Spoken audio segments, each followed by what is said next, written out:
Let me just share this.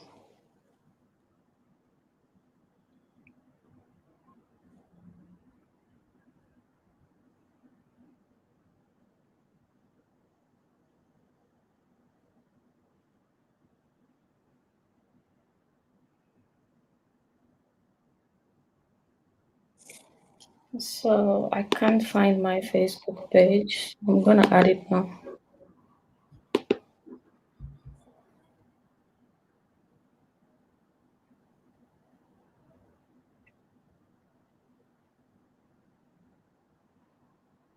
What's happening?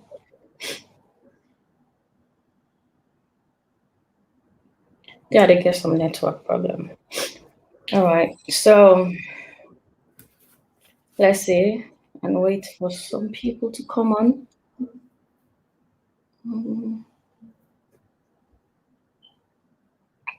All right, so I'm just gonna tag you now.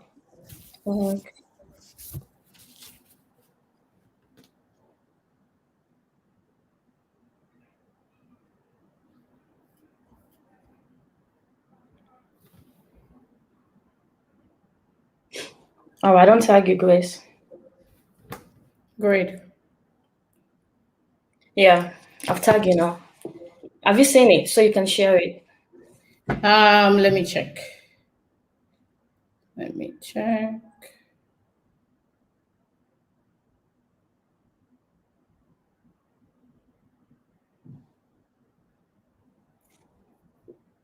Okay.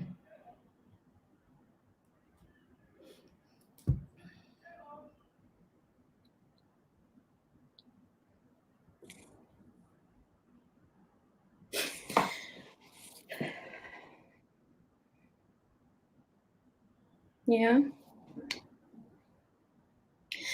All right, so we'll get some people. Hi guys, welcome again to another edition of Get Real with RamKay. So today we have a special guest, as you can see, she's already here. And I hope you get to enjoy the show today. So I'm just gonna allow our guest to introduce herself. I'm sure she'll be able to do it better than me. So Grace, I'm just gonna allow you to introduce yourself so we get to know about you a bit more. Oh my goodness. So I can't see thank you very much. I don't know why. I know. Thank you very much. So for some reason, immediately we wanted to start the program. The electricity went out, so I need to find like I need to Welcome to Sierra Leone. Oh my God. I need to find myself. I'm terrible with. I need to find light actually. So at a big me. People Family. that we join in, family we don't join in for watch we. Yeah, when I just give me 2-3 minutes now, we'll make a fan light, and we will continue this conversation. Yeah. All right, that's fine. It's understandable, guys. As you've heard from her, the electricity went off. Welcome to Sierra Leone. So, if you can bear with us for a little bit. So today's topic. Oh, she's here. All right. I'm trying. That's I fine. know this is better. I'm hoping light comes back, but actually, I think I know just one gap, but I think I should get up because I don't think this is good light enough. I should get up and try to fix a proper light. All right. And the big for a few more seconds, please. Yeah, that's fine. No problem. Yeah, I'll be talking to you guys while she gets to the electricity. So the topic for today is women empowerment. So it's basically we're going to be talking about how women can support each other for a better world, a better tomorrow. So guys, please bear with us. This is one of those things that we don't have control over, electricity. In Africa, definitely we don't have control over it over there. So I promise you guys it's gonna be an interesting show. So my special guest will get to introduce herself. She'll be able to do it better. And from there, we'll move on. And please, guys, your opinions. Can you just please let us know what you think about the things that we'll be discussing as we go along. So please, if you have any questions, just leave it on the comment section and then I'll go through them later on in the show. So she's back. Yes, Grace. Oh, Imagine, I literally was going to say light and light come. lights It's, don't come. That lights don't this come. is, yes, so this is Sierra Leone defending itself to say that. Yeah. Yes, Sierra Maybe Leone the defending Minister itself. of Energy is on. This is Sierra Leone defending itself to say that it's on the verge of progress So and it's not getting that bad. better. All right. But The I floor is feel open. like say I still want to just have this light on just in In case case it we goes back off. All right. just in case we have just in Yeah. case we have any other crisis. Yes, so I think would be good just Okay. in case we have another run out on light. All I right. think we would. Yes. Okay. That's fine. Yes. So I'll go ahead and do introductions of myself. So I am Grace Kagobai by name. And in terms of my career and role currently, oh, by the way, just before I go ahead, is this a pure English show or we could It's up go to you. into Some yeah, everything? I'll say most of it English because there are other people from other, Okay, places that are, perfect. but we can get to feel in between is fine. I'm okay That's with okay. No problem. Okay. So my name is Grace Kagobai. I go by that name. And in terms of my career, I am a head of delivery team within the Ministry of Basic and Senior Secondary Education in Sierra Leone, and as well double as the executive assistant to the Chief Innovation Officer, who is also a Minister of Basic and Senior Secondary Education for Sierra Leone. Beyond that, I am also a fashion designer. I own a clothing line called Rofi's Couture. Rofi's Couture is um, a brand that speaks to the African culture, and I tend to use that to tell a different kind of story about women and just how bold we are in our very essence of what we stand for and celebrate our uniqueness. And as well, I am a founder for Illuminating Ladies. Illuminating Ladies is an online and also community-based all-women's organization that focuses on women empowerment, which is obviously what we're going to talk about today. So in entirety, that's who I am. And hopefully before the end of this show, you'd get to know more about me and just what I believe in and what I stand for. Thank you, Ramatu. All right, that's fine. So, guys, before we move forward, myself and Grace, we have a little bit of history, and she's smiling. So, we actually grew up in the same area. I think I've known you for over 20 years now. We grew up in the same area, and I'm not trying to patronize you, but from time immemorial, yeah, like I always knew that you definitely become something really good, honestly. And as I told you, I think the day before yesterday, I said to you that your achievements are way beyond your age. Honestly, your achievements are way beyond your age, and I'm not surprised because I've known you this long. So the reason why I decided to actually have you as a guest for this topic is the fact that I want those that are watching to actually be inspired about you and your achievements and everything else that you stand for. So I'm just gonna throw this in. So why should women support each other? That's the base of who we are. It's almost to say, can a human survive alone? No, absolutely not. The very essence of who we are as humans on earth is to essentially be there for one another and be supportive of each other. And in terms of women empowerment and what it speaks to, I just want to lay the foundation on a particular definition of it that I go to for the most part. It Mm, says that it's from an individual called Sanjita Cho. Sanjita is a senior program director of economic justice, Global Fund for Women. And she says, when I look at the word women empowerment, I see the word power. And mm, so when we speak of women's empowerment, to me, it is about changing the systems, institutions, and mindset that perpetuate patriarchal hierarchies of power and social order.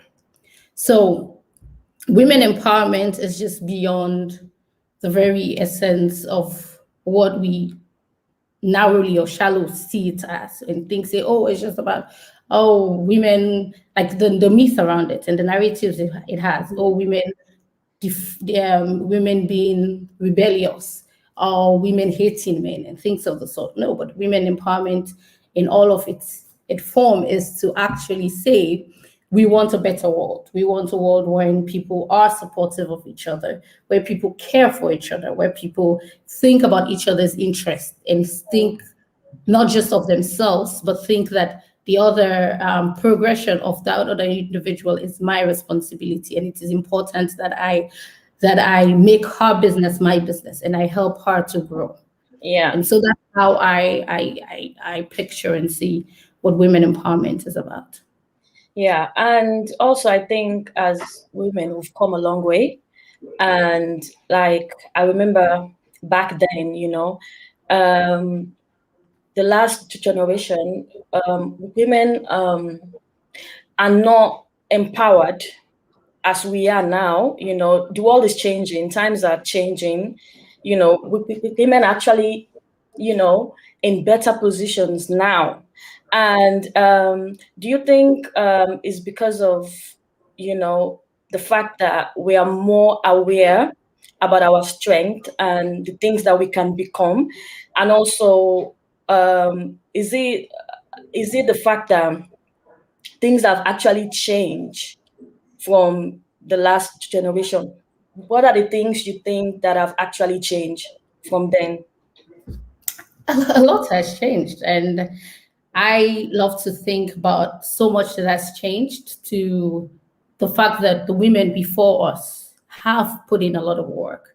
Women before us have made sacrifices. Women before us have paved the path, right? If we now speak and are boastful to say that the world's most powerful country has a vice president that is a woman, it's because we saw the likes of Hillary Clinton pave the way for her. Yeah. People like her had to stand in public and face humiliation and have a man call her nasty on TV, and so those women paved ways, and so the conversation absolutely has changed. It has progressed from where it was to where it is now. There's consciousness there. Now there are these conversations. At the time we were young, growing up, necessarily we didn't have these conversations being Mhm. told by young girls like myself and you, right? These Yeah. were only conversations that were talked about around ages of 60, 50s, women in the 50s, women in the 60s, but in our time, the boldness that we have, the confidence that we have, is because at the time we were growing up, our mothers saw things differently, and they were bold enough to say, we would come in front, we would begin this fight for you guys. And so it's a continual, it's a lifelong thing. It's something that's not going to end with us. It did not begin with us. Yeah. It's going to continue, and so have a lot changed? Absolutely. Would we give that? Would we give the change the credit to where we are? Yes, Yeah. because a lot has changed. That's why we are where we are. Because women before us have been intentional about making sacrifices, right? And so now, conversations that were not hard before and now being talked about. We're having these conversations in open doors, in not just closed doors like before. We're having these sessions which were not a norm. And now we're trying to normalize these things and have conversations to see that no, a woman's worth is beyond what is being perceived of it, right? And so it's still a long way to where we want to go to, but we've come a long way as well. I Yeah, still so much we need to do, but there's still a lot we've done, which we should be very proud of and be happy that we have gone this far. yeah. So now that we're talking about this, what are the ways that we can empower the next generation starting now? What are the things that we need to put in place for us to be able to empower them? What are some of those things you think we can actually do? First, joining on the conversations, which are things we're doing now, creating platforms like this, right? And these conversations are important because you want young girls to understand that it is possible that people like themselves who look like them Yeah. can become these things as well. And so that's one major way. And two is to create policies that empower them. For example, I am fortunate to work within a ministry um, that has a mandate to create policies. And so now there's a lot of intentionality that is within the leadership of that ministry to create not just policies that are general, but policies that are center based and focus on women empowerment, with a focus on inclusion, with a primary focus on girls education and incentives and keeping them in schools, in terms of creating incentives that would encourage them to go to schools, and Mm, excellent initiatives like the one the first lady is doing, which is the sanitary pads, right? We know the statistics they are there that women, girls, because of the cost of parts that they couldn't afford, some would have to be out of school in a certain amount of period because of that. But all these initiatives are great ways that we are putting together as women, as a country, to change these narratives. And there's a lot of intentionality now around what we do, how we do it, the organizations, institutions that we put together. Before now, it was just a conversation, but now it feels like a reality. A mm, country as Sierra Leone now has a ban on rape, right? yeah, In these things. So there are a lot of progressive steps that are being taken into considerations to protect girls, to support girls, and create an enabling environment for them to thrive and be better at what they do. yeah. And also as well, I think we also need to encourage women to think outside the box. Absolutely. And on my show last week, I was talking about how the societal standards have actually, created some form of narrative of how women should be like. And there's something I mentioned back then was that back home in Sierra Leone, I can remember that I'm being taught to speak in a type of way, to be respectful. And I also mentioned of the fact that they tell you that as a woman, you don't have to be too expressive, and also you don't have to look in the eyes of people when you talk to them, which of course over here is different. Here, when you don't look at people when you speak to them, it's like it's disrespectful. So we are being taught how to live. So now that times are changing, the world is changing, I think we should teach the young generation of women to think outside of the box, to embrace their feminine energy.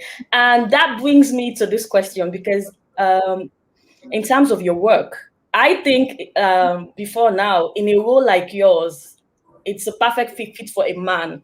That's what a lot of people might think, that the type of job that you have now is a perfect fit for a man. So I think women should start thinking outside of the box and just know that they can become anything. So now that takes me to this question. I just want to ask you, like, how do you feel in your role, as a woman, as a young woman? I feel very empowered, but at the same time, I feel very challenged. Absolutely, and you're right, because there's a lot of misconceptions that come with the role, right? The Yeah. misconceptions, one, as you said, because obviously it's very demanding, very taxing. There's this misconception that I'm not able to do this, you're not able to do this, because Yeah. you are expected to be available at all times and all the time and every time. You're literally on. You are you're literally on at every time to do work, and these expectations are just there. you know these expectations are just there, and you're expected to deliver on them. And because there are these misconceptions, you have these challenges, and these challenges are just people who just look down on you. One, I always say, there are two things that work against me: I'm young and I'm a woman. Mm. These two things just work against me Yeah. in million. And so you go to places right in the corridor, you hear someone at the back say, "Na this wire, Who's speaking? ina this speaking," and these conversations are there. And so it's about how you create these boundaries. And it's not something I automatically had, but I have over the time been intentional about creating boundaries. And that's one thing I would want to tell every woman. It's that you have to be intentional about boundaries. Boundaries are things that sometimes you have to be hard at creating them. And so people can assume whatever they want to assume, but it is your place to have them know that it stops here. Mhm. It stops Yeah. with me. Because if I come to the table to talk about work, we have to talk about work. There's not another conversation here.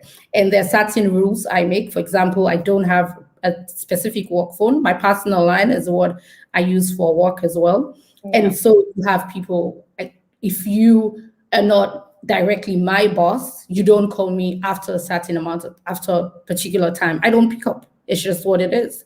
Yeah. Um, and if you persistently call me, I'll just literally send you a message to say, stop calling my line, send me an email if it's that important. And that's it. Mm. So it's about how you create boundaries. So boundaries is key. But are there challenges? Absolutely. It's just people with the misconceptions to think that that's a role not meant for you. That's a role meant for a man and an older individual. And so there's a thought around experience. Oh, does she have the experience? Yeah. And thinking that experience is I mean, you can only have experience if I'm allowed to do the work, right? People have Yeah. experiences because they are allowed to do the work, and the work comes with experience. So you have to allow me the space to thrive, to do the work, to get that experience that's needed.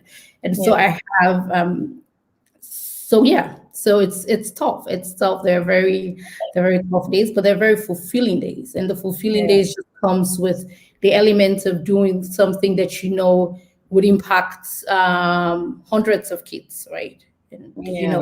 this work you're doing is going to support hundreds of kids. And one thing I do want to say in this platform is that another thing that's important for women, and I want particularly men to listen to this, is that men have to know that their role in women empowerment is to act as collaborators, as partners in this. Yeah. And why am I saying that? Is because, for example, in my role, I'm very fortunate to have a feminist boss who is very supportive of me. And Yeah. so there's situations that he's outrightly very protective of me. He is outrightly protective, and not just for me, but every young woman is outrightly protective of us as a team, and ensuring that no, this would not happen with me. It stops Mm. with me. And so Yeah. that's important. So men have to know that in this role, they have to act as collaborators, as partners, and join us to just change the narrative, right? Because I just don't believe that all men are Yeah. uh, they're good ones. So the good ones have to be intentional about being supportive and just changing that narrative. Yeah, yeah, I can imagine. And another thing I wanted to add is the fact that, as you mentioned, we need to create boundaries. And in order for us to be able to do that, we need to lead by examples. And I believe we need to be in leadership, because with that we have the power to change the narrative. And somebody said here, I'm just going to go to comment. He said, why do African women find it hard to support themselves? Hmm. It goes back to the myth. Who we are as human beings generally are as a product of our environment and our society, what we've come to believe as okay. Yeah. And as you've mentioned, growing up in Africa, we've come to believe a lot of things. We've come to believe that um, we've come to believe that one thing actually, that African women, are not supportive of each other. And I'm here to actually debunk that. Because me as a human, as a person, I have been very fortunate to be supported by women. I got my first actual real job by by a woman recommending me for an interview, and I went to the interview. Obviously, I had to perform well, but the first recommendation came from a woman. I have, for every step of the way in my life, I have been very supported. I've been very supportive of other women, and women as well have been very supportive of me, in my growth. And so it's first, I call that a myth for the most part. Are there bad and good human beings? Absolutely. But the idea to think that naturally women are not supportive of each other, I think it's just really a myth rather than a fact, rather than a reality. Because how do I say that? It's to say, if a woman has one bad experience with a fellow woman, and then, oh, it's like, yeah, that's so they say women, they're not supportive of each other. No, that's actually wrong. That's just one woman out of millions of other women. Yeah. So first off is how we unlearn that myth and begin to just own our power, own who we are, right? Own Mm. our power as women and as collaborators, and as multipliers. Women are natural nurturers, women are natural multipliers. The universe, men, naturally, the society knows our power. And so they constantly create these myths and these ideologies that divides us, right? And Yeah. and unfortunately,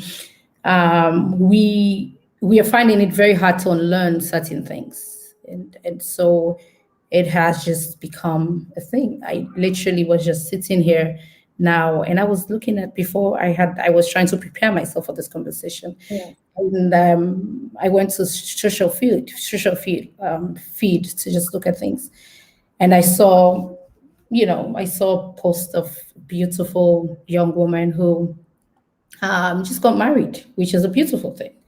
But the way she expressed her marriage, she expressed the marriage as an achievement rather than just a fulfillment, something I wanted to do for me, right? Yeah.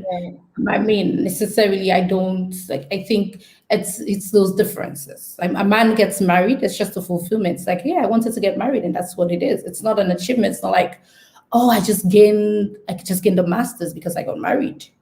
Mm. you know and so it's how society has made us think about these things. But you can't blame women generally just because of that, because, like I said, these are intentional constructive things society has done. For example, a woman is called a miss until a certain period, and then you call her a Mrs. Why a change of prefix when, for a man is Mr. up until he's old and gray? Yeah. So why the change of prefix? And so that in itself, as society has um, built a level of structures that just mentally disturbs us and makes us Yeah. think less of ourselves than more of ourselves, right? Yeah. It's those little things. Yeah. That's why Um, it's important for us to break ourselves from those, societal standards. And I saw, I think it was yesterday, on Facebook, somebody was complaining. She said she realized that after she got married, she has been respected a bit more than when she was single. Said everyone has actually changed their perception about her and the way they used to see her before. He said now everyone is respectful, everyone is just like careful about the things that they said to her, and it made her feel like it's because she's married now. So she was saying that every woman should be respected regardless of if they are single or married. And I think it made me just realize the fact that this is something that has to change, because marriage is not an achievement, as you said, is not. But that's how we see it in Africa, because once you're of certain age, people expect you to get married. So these are the things that has to change moving forward. And then somebody also said, what are some of the ways I can implement women empowerment in my home as a husband and a father, taking into consideration some of our African cultures and tradition? Here we go again, culture and tradition coming in place. So, so which one should I go with first? Do I? Go with mine first, and then we'll go into one. Okay. So in terms of the respect, like I said, it's I'm trying to be careful here because Yeah, I can see that. yes, because with being a woman and being tagged a feminist, there's all these misconceptions that it comes with, and so always have to be careful what you say because by the No, don't time you worry. This is Get Real it with almost RamKay. feels I always like tell people my guests have to be themselves here. We have no, to no, no. be I'm very honest here. absolutely. I'm being myself. I'm just saying that. So how do I put this? I think it's something that's not going to be automatic. It's something that we're still Mm, going to experience. But it is about how married women that are married women and single women that are single women own their singleness and own their marriage positions and title, right? And so for a woman like that who says that she thinks she's being respected more because she's married, it's about how she engages in those conversations. You mm, know, if she realizes that she has single friends that automatically are or single friends, whether it's male or females, that are particularly now giving her more respect than before, she has to be vocal enough. First, you have to be vocal. She has to be vocal enough to express that, to tell them that she actually finds it very uncomfortable that now she's, treated differently than how she was before, that she chooses to be treated the same way that she was treated before because it matters to her as who she is, right? And so it's about these little differences and conversations you make, the yeah, intentionality around it.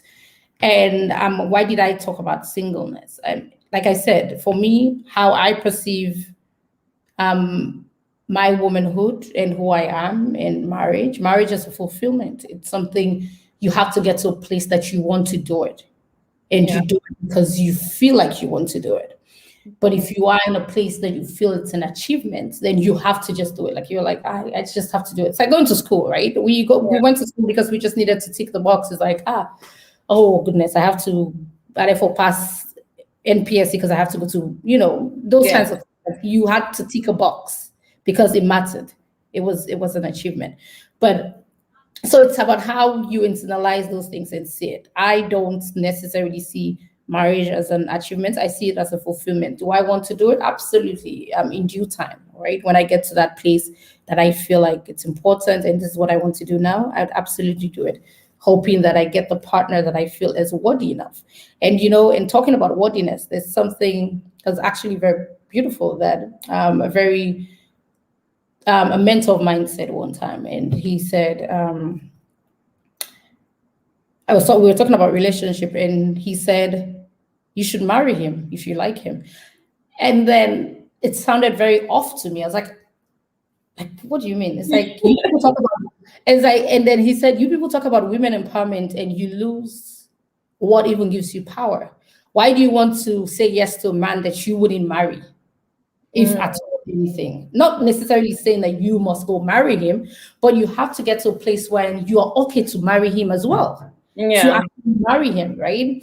And so it's about understanding and approach and how you internalize things and how you see it. And so right there in that moment, I was like, there's so much power in that, right? Like how, because it almost feels like do women own that power? Do women own that power and they know that they have the right to choose their partners, to say, listen, you want to marry me, but guess what? I don't want to marry you. I don't think you come with what I want. and it should be okay. But I think a lot of times women, because marriage in itself is looked as an achievement, and that's why absolutely people tend to give people more respect with it. Because like when you get a degree, when you get a master's, or when you get promoted in job, that's an achievement. So it comes with added accolades, it comes with added respect. And so that's just what it is, because it's been looked at as an achievement. And Yeah. so when you get it's like, oh, more feathers to you, more hearts to you, bingo. Let's give her the respect. Forgetting and failing to realize that there's so much that comes to that, Mm, right? There's so much complexity that marriage in itself comes with, regardless of whether the both people are so happy to each other. Like so much comes with, yeah. and so how do we then unlearn these things and understand that it's beyond that, right? And so women as women ourselves have given so much of our power back to men, which is actually ours. It's both ways. Like if you think you want to get married, you should be at a place when you're okay marrying that man. Like, technically actually marrying him. Like, okay, we could do the traditional aspects of him coming to do whatever of you, because at the end of the day, one thing I always say is, as much as we are exposed and feminist and all have you, we have a root, we have where we come from, and where we come from is our identity. Our Yeah. identity as Black women is that we're African, and being an African has its specific values and culture that it comes with. And how do we then dissect these cultures and see the ones that are good for us and the ones that are just diabolic evil, like just evil, and so it's those things, and that's how I said. So she should first have them know that it's a fulfillment. I wanted to get married, that's it, but this is not an achievement. So I don't feel like getting married should be the reason why you should add more respect to me. Rather, I think you should add more respect to me because of who I am as a person, in my output, because of my work, not because of my status. Yeah. You that you think. I And so yeah. think just like, The comment from the guy who said, "How yeah, can he practice women empowerment? How can he practice women empowerment?" Is to I would expect he's doing that, but in case he's not, he should begin is to um, let the voices of the women be heard. He should acknowledge the feelings and the opinions of the women in his house, in his household. That's one way to promote women empowerment. Because one of the things I'm very grateful for is I am outspoken, because my dad allowed me to voice out my opinion. There was nothing like a stupid opinion from me. My dad never said, "Shut up." He never told me to shut up. I was always allowed to speak, and that helped me to be expressive of who I am, and rediscover and discover myself for what my being was and what I was capable of doing as a person. And so that's one thing he can do. Another thing he can do is to be a bystander, in the context to say that he should always be actively involved in the lives of his children, or his wife, yeah, in things that if there's a situation wherein somebody else wants to take advantage of her, he should be actively involved in ensuring that doesn't happen. So be a bystander. I yeah. would say active bystander. And that those are two main things that he can begin to practice. If he has started, great. He should just continue at it and improve more. If he hasn't, he should begin. That would help. Okay, so Madlinks, I hope your question has been answered. And then, taking into consideration some of our African cultures and traditions, sometimes I think my men sort of like find it difficult, you know, to sort of like embrace our feminine side. And I think it's because of some expectations that are there for us to be in a certain way, for us to like, their ego comes in place, I'll say. Sometimes their ego comes in place. And other times is the fact that that's how they are being brought up. So we need to sort of like break some of these expectations in the home for men to actually allow us as women to be ourselves, and then for them to also sort of like encourage us to do the things that we want to do. And one thing as well that I was thinking about earlier on is the fact that what are some of the barriers that prevent us as women in supporting each other? There has to be some things that are actually preventing us. And one thing that comes to my mind is the fact that women sometimes are not okay with other women being in the lead. Some are not okay. So, for an example, I would say, in terms of the workplace, I would say a woman can be okay with a man being a boss. But when it comes to another woman, based on insecurities and things like that, they tend to not be okay with it. So, what do you have to say about women like that that feel like insecure of another woman taking the lead? Too bad, but It that's happens. yeah, I'm that's speaking just from experience. It happens. no, no. You're right. You're right. But that's what I'm saying. I'm saying to that woman is that too bad. But the train would leave you behind. That's just what it is. Yeah. Because women now are ready to take the place at the table. Women now are ready to have their voice be heard. Women now are ready to put in the work. And so, if you are on the other side of the fence and all you want to do is to prevent your fellow woman from achieving her goal, then too bad for you. Like the train would leave you behind. It's just that's just what it is. Like it's just there is no other way. There's honestly no other way to look at it. I will tell you for Yeah. free. And I also think, But then beyond that, like you rightfully said, it's both ways. One is that we have a lot of unlearning to do, right? hmm, The men are what they are because us women, the society generally, have made them who they are. The society has made men think that crying is not okay. A man should not cry. Like even casually, we all are very guilty of that. But man, why they cry? why they cry? But man, able taught this, things like that. And so Yeah. we we associate a lot of power to manhood, a lot of negative power to manhood, which allows them to be very toxic rather than be better people. And so we as a society, as women, have to begin to unlearn that. How do we then unlearn that? Is to say that when I hear women say, I'm not a feminist, I don't like that word, I hate it. Just because,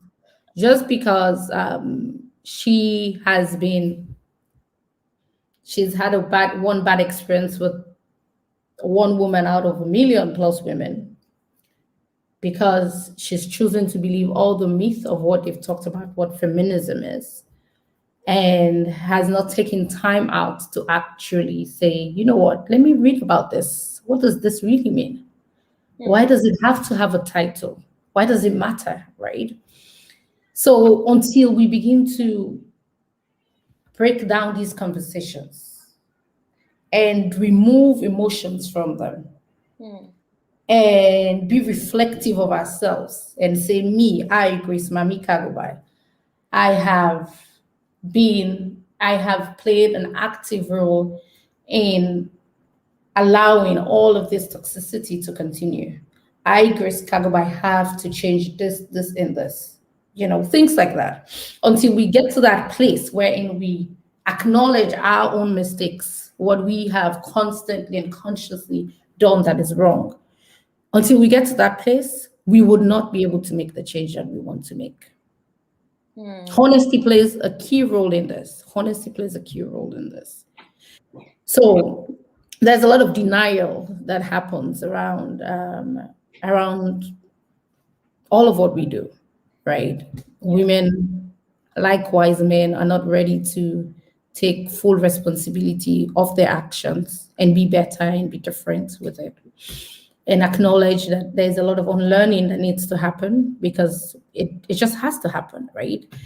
The idea for a man to think that if a woman is a leader, then I don't want her because I don't want a leader. I should be a leader. That's just what it is, right? But then, as much as the woman should only be a leader, that same woman is expected to care for your child at home. Do you Yeah. think that element of your child growing up to be an amazing child doesn't come with leadership? How do you think that's done? It is done. How do you think that's done? Because I'm intentional about choosing that because that's a lot of times that's what women are have been subjected to just do. That's what you're good at. Take care of the picking and be a housewife, which Exactly. is great. There's nothing wrong with being a housewife. But my thing is, it has to come from a place of this is what I want for me. It Yeah. doesn't have to come from a place of subjection because society thinks that that's just what a woman should do. And not just a place of subjection, but also a place where a woman is taught to do that in a demeaning way. Because even when men think about women as nurturers, it's not because they know that they have such good values within them to give. It's just because they think that, oh, I just don't want to deal with it. I don't want to deal with the headache that comes with raising a child. No, you stay at home. I'd go find the money and come with it. Failing to realize that even that in itself comes with a lot of leadership around it. Because if you're not a great leader, how would you then have a child listen to you, follow your instructions, do the things that are needed for that child to grow up well? And so there's a lot of misconception that we need, there's a lot of unpacking that needs to happen around our mental frame of mind, what we think around what a woman is and what partnership is, what a man's role versus a woman's role, and what are these roles really? What are these roles? At Yeah. the end of the day, what are really these roles? Are these roles around both the gender trying to support each other for growth, or are these roles around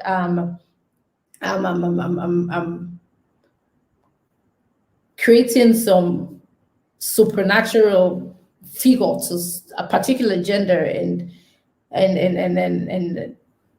demoralizing the other gender to look, Yeah. to look low upon herself. And so it's about how we go back to these conversations and revisit them and say, no, this it's not right. Yeah. Because in any form of what a woman does, there are elements of leadership that it comes with. And so a woman has to do things based on choice. She wants to do it because she knows that she's good at it.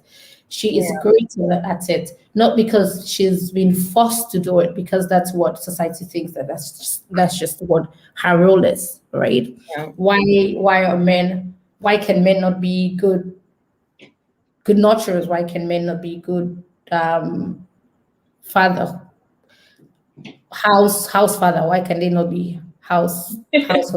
They can be house husbands too. Like why? I mean, it's how we look at these things, Yeah. and and how we internalize them, how you allow them, and there's a key thing here: allowance. You see, all of what is happening is because somebody allows it. Yeah. For example, you have your show at 8 o'clock. Yeah. Any guest that comes has to understand that it starts at 8. Yeah. If guests begin to come at 8:30, that can only happen is because if you allow it to happen. If Mm. guests know that if they're not on your show at 8 o'clock, it's not happening. Yeah. What it is. So we have to question ourselves, the things we allow, the Yeah. things we accommodate, because we've put a lot of premium to the things that should necessarily not have those premiums, right? And so it's around those things. Yeah. And also, as I was saying earlier, I think if we work together and support each other, we can be so much more. And then we should also realize that it's okay to allow other women to shine. Because at the end of the day, if we work as one, we'll be able to, achieve anything. So, for an example, if we have a company now and we are meant to execute project, me for one, I'll be like, yeah, I will allow you to do that because I know that it's something that you have experience in and it's something that you can do easily based on your knowledge. And then if we have to do like something relating to procurement, I will naturally step up because that's my area of expertise. I can come in and be like, yeah, I'll be able to do this. So it's natural for me to be able to do that. So if we allow ourselves, to step up without anyone feeling like you are taking their shine away or anything like that, then as I said, there is nothing we'll not be able to achieve if we work as one. Somebody else say, what are some of the changes you recognize so far in Sierra Leone relation with women empowerment? What What are are some He said, what are some of the changes you recognize so far in Sierra Leone? what are some of the changes? Yeah, Maybe I want to think what are some of the changes? yeah, that's the question that is asking you. So I don't know what he meant by that. It's not really clear because he said, what are some of the changes you recognize so far in Sierra Leone relation with women empowerment? I I think maybe, mean, yeah, uh, I would want to first assume that he means changes. What are some of the changes? yeah. One of the changes is, like I said, the one laudable one is that as a country, we now have particular ministry that's focused on gender, just specifically, which I think was a great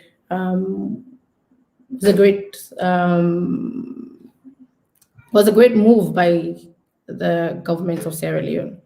We now have a ministry of gender, so there's more alignment and focus on the issues of women.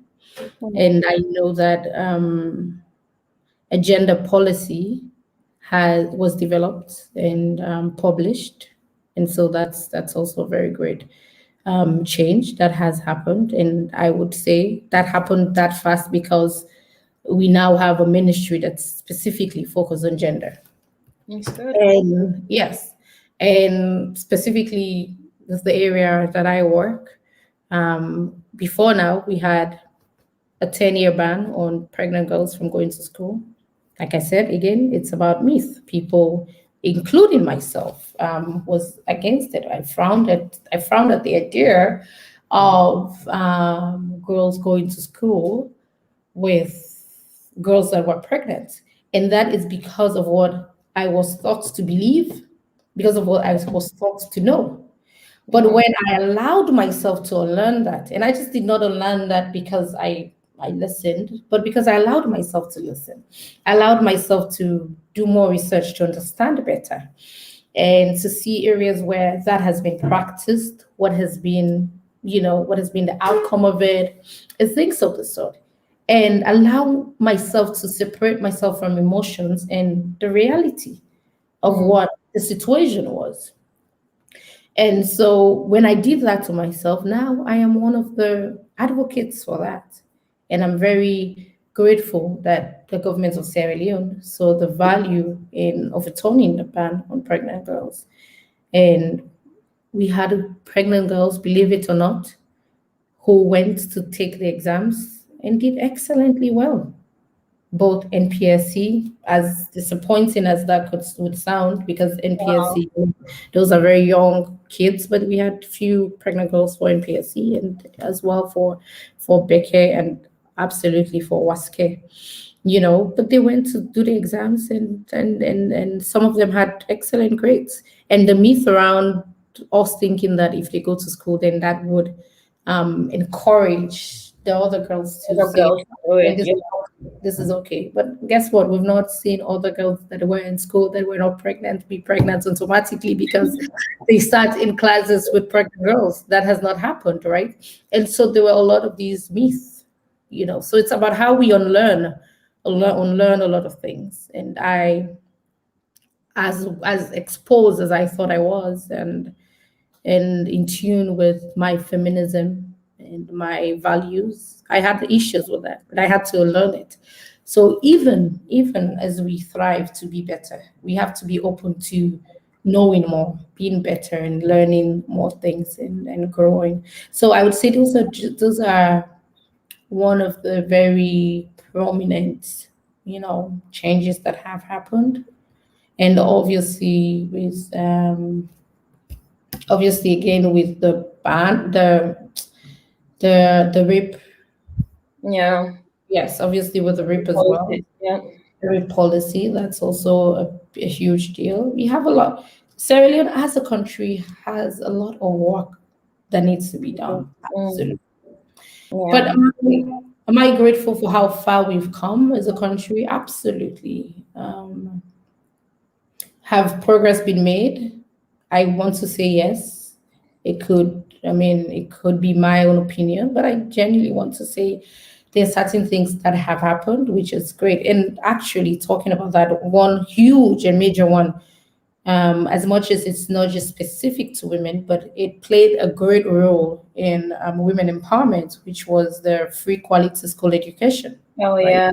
Before now, there are a lot of girls who, if a father in the village had to choose between that intelligence way gets that boy picking and that girl picking that for send at school, he's absolutely going to choose the boy because Yeah. We all know. in his mind, the boy is not going to get married and go with his riches. The boy is going to stay, carry his family name, what have you. Like all these Yeah. myths are there. And so that boy would go to school and the girl would stay home. But now with the free quality education, there is that enforcement, and there is that, there's no excuse. You can't say you don't have money to make them go to school. No, you're forced. Like they have to go to school. Take the kids out of here. And so the government, as a whole, has made a lot of great strides around women empowerment and holistically. And then when you break that down to movements that we've had in Sierra Leone for ages, like the 50-50, it's still very strong. It still speaks out for women. I've also had my own experience with public scrutiny and public bad press, whatever you call it, or and they stood up there for me. Women reached out to me, called me, but I think that's a conversation for a whole other day. But it's just to say that yes, it's just to really point out to this to the individual that there has been a lot of changes, positive changes that are geared towards women empowerment that have happened in Sierra Leone. Yes. So, Madlinks, I hope she has answered your question. And just to add on what you've said, the president is doing an amazing job because, let's say, 20 years ago, I'll tell you that a lot of young girls that have been dropped out of school because of pregnancy, and then after the whole pregnancy, they are either ashamed to go back to school, or they either find themselves in a situation where they can't afford it. So he has actually tried to sort of like solve those issues, because I know, for an example, if I'm pregnant, I can still have the opportunity to go to school. That alone is a motivation in order for me to change my situation and then have a good life. So he has actually done an amazing job thinking about it now. So there is still a lot of work to be done, but I think it's promising from where we are now. So I'm hopeful that things will change drastically in the future, because there is a lot of work that is being put in place now, as we speak. So yeah. Oh my God. Thank you so much, Grace. The time is fast spent. I didn't even notice. It's almost like 9 o'clock. Thank you so much. Thank you for honoring my invitation, and thank you for being here. And I've learned a lot from you, and I know our audience too might have learned a lot from you as well. Thank you so much. It's a pleasure talking to you and having you on my show. And we hope to see you more in the future. Definitely, I'll be calling up on you. Okay. Yeah, so thank you so much. For those watching, if you have any questions, you can still leave them on the comment section and I'll get them across to Grace, and then reply to you. But our time is fast spent, and at this point, we'll have to say goodbye. So, do you have any words of encouragement? We can do like in a minute, just a word of encouragement to our young girls out there watching, and then we'll get to close. There, young woman, be intentional. Be intentional about your growth. Be intentional about who you are. Be intentional about your identity. Own yourself, own your truth. If they're not for you, that means they were never meant to be. Don't dim your light for anyone. No one is worth it. You have one life to live and live it for who you are and what you want to be. Fly on, woman. Thank you. And thank you so much, Ramatu, for having me You're on your. welcome. You're welcome. It's a I pleasure. am very honored to be a part of it. And I just want to use this platform to encourage people to absolutely have these conversations and absolutely join in on Ramatu's talk show, Get It Real. And so get real with RamKay and enjoy. Thank you. All right. Thank you, guys. Bye bye. Until next week. Bye. Bye.